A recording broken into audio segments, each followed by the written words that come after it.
Well, good evening, everyone. Thank you so much for being here at our Connect group.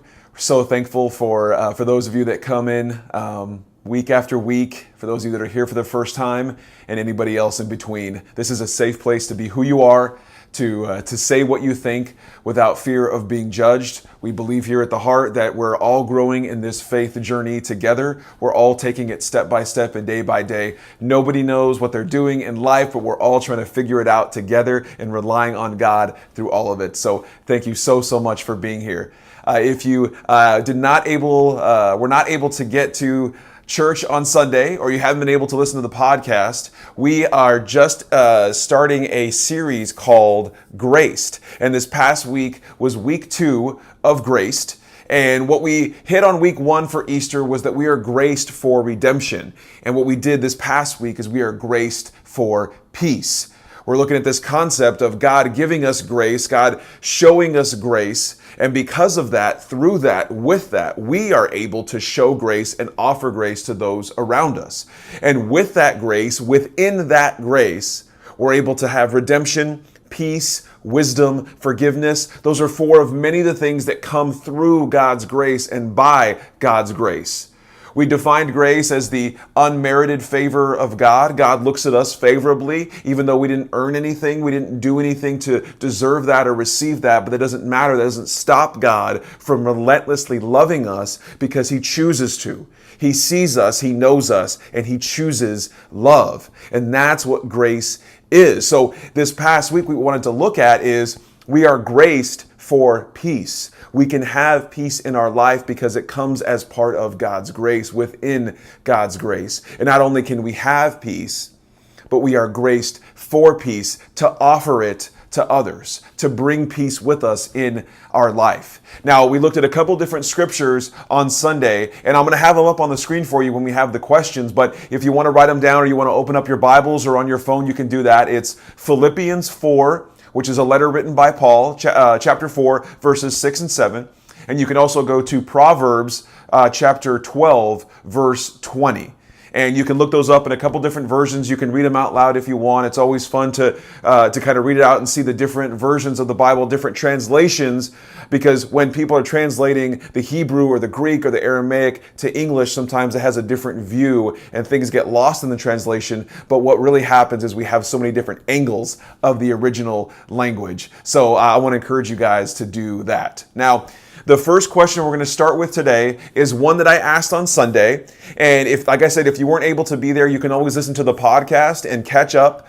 You can find previous messages on there, whatever you want to do to catch up with that. But one of the questions I asked was, where do you need peace in your life? And so before we talk about anything else tonight, I want you to take some time to think about it, to discuss it, to be bold, to be brave, and share.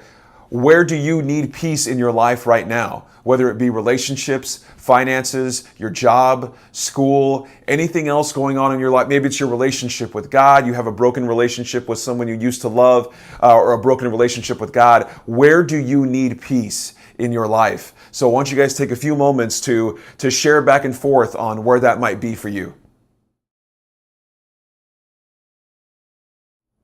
All right, thank you so much for sharing, for being bold, being brave, and getting things off of your heart that you actually feel and are thinking. So thank you so much for doing that. Our next question tonight has to do with God's peace.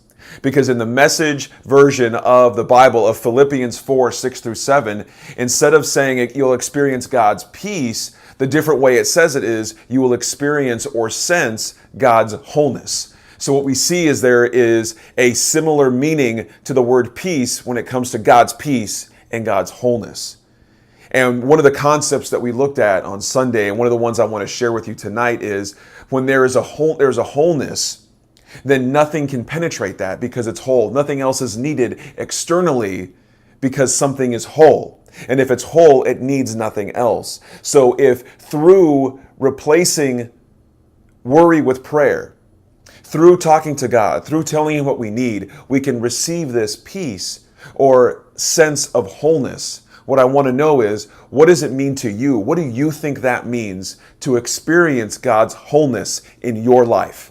So I want you guys to take some time to share how you might interpret that when it comes to experience God's wholeness. All right. Thank you so much for sharing your thoughts and your feelings there. It means so much when you are brave enough and bold enough to share what you're thinking. It helps us all grow. It's the way we're going to grow our faith the most, is when we're able to talk about these things together and grow and learn with each other. So thank you so much for doing that. Our 3 out of 4 questions tonight, we have another one coming up after this. Our third question tonight has to do with something that you've experienced in the past.